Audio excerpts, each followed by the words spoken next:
সকাল সকাল পুজোটা করে নিলাম আর এখন বাজে সকাল 10টা। তখনও দেখি বাইরে ভালোই জোরে বৃষ্টি পড়ছে আর ভাবলাম এই বৃষ্টির দিনে কি রান্না করা যায়। হঠাৎ করে রেনকোটটা পরে নিলাম, পরে নিয়ে ভাবলাম চলো যাই বাজারে। অন্য সময় তো খিচুড়ি করি, তবে আজকে খিচুড়ি করব না। হ্যালো, আমি সোমা চলে এসেছি নতুন একটা ভিডিও নিয়ে। তোমরা সবাই কেমন আছো? আশা করছি সবাই খুব ভালো আছো। আর দেখো বাইরে রাস্তাঘাট আর রাস্তার পাশে সবুজ মাঠগুলো কত সুন্দর দেখতে লাগছে, তাই না বলো?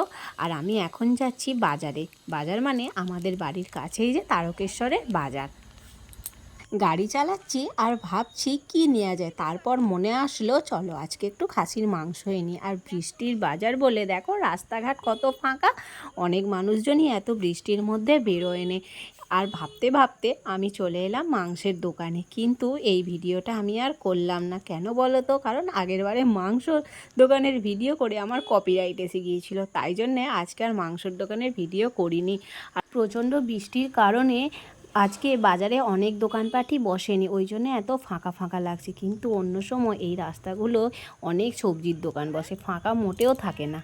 এতে মোটামুটি সব কিছুই আছে, তাই শুধুমাত্র মাংসটা নিয়েই চলে এসেছি বাড়ির রাস্তায়। আর তোমাদের তো আগেই বললাম খুব সুন্দর লাগছে চারিদিকে সবুজ। আর এইটা দেখছো, এইটা হচ্ছে আমাদের ভঞ্জিপুরের হাই স্কুল। আর তার চারপাশে ধান জমিগুলো যেন সবুজে সবুজে ভরে উঠেছে। আর এই দেখো পুকুরগুলো পুরো, কতদিন বৃষ্টি হচ্ছে তাই জন্যে পুরো জলে ভর্তি হয়ে উঠেছে। আর একটু বৃষ্টি হলেই হয়তো এই দুটো পুকুর এক হয়ে গিয়ে রাস্তাটা বন্ধ হয়ে যাবে। দেখো পুরো জল যেন মানে রাস্তায় উঠে আসছে।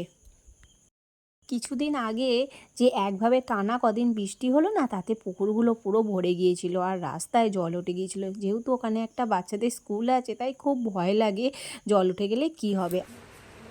বাড়ি এসে গেছি, একদিকে ভাতটা বসিয়ে দিয়েছি, দিয়ে আমি এখন কাটাকুটি করতে বসে গিয়েছি।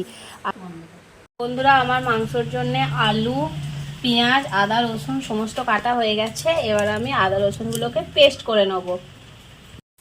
আর এখন আমি আদা রসুনগুলোকে একটু মিক্সিতে পেস্ট করে নিচ্ছি। আজকে আর শিলে বাটছি না, যেহেতু শিলটা আমাদের বাইরে থাকে আর বাইরে বৃষ্টি পড়ছে, ভিজে যাব তাই। তো চলো বেটে নিই তাড়াতাড়ি। চলো ঝটপট ঝটপট রান্নাটা করে নিই। এরপর আমি গ্যাসটা জ্বালিয়ে নিলাম, জ্বালিয়ে গ্যাসের ওপরে কড়াটা বসিয়ে দিলাম। তো চলো ঝটপট করে রান্নাটা করি। আর দেখো এইখানে না ক্যামেরাটা একটু উল্টো করে সেট করা হয়ে গিয়েছিল, তোমরা একটু ম্যানেজ করে নিও। এইভাবেই আমি বুঝতে পারিনি যে ক্যামেরাটা একটু উল্টো সেট হয়ে গেছে। আর কড়াই দিয়ে দিলাম এখন সর্ষের তেল। আজকে রান্নাটা আমি সর্ষের তেলেই করব। অন্য সময় আমাদের রান্না বেশিরভাগ সাদা তেলেই হয়, কিন্তু আজকে যেহেতু খাসির মাংস করছি তাই সর্ষের তেলে করব।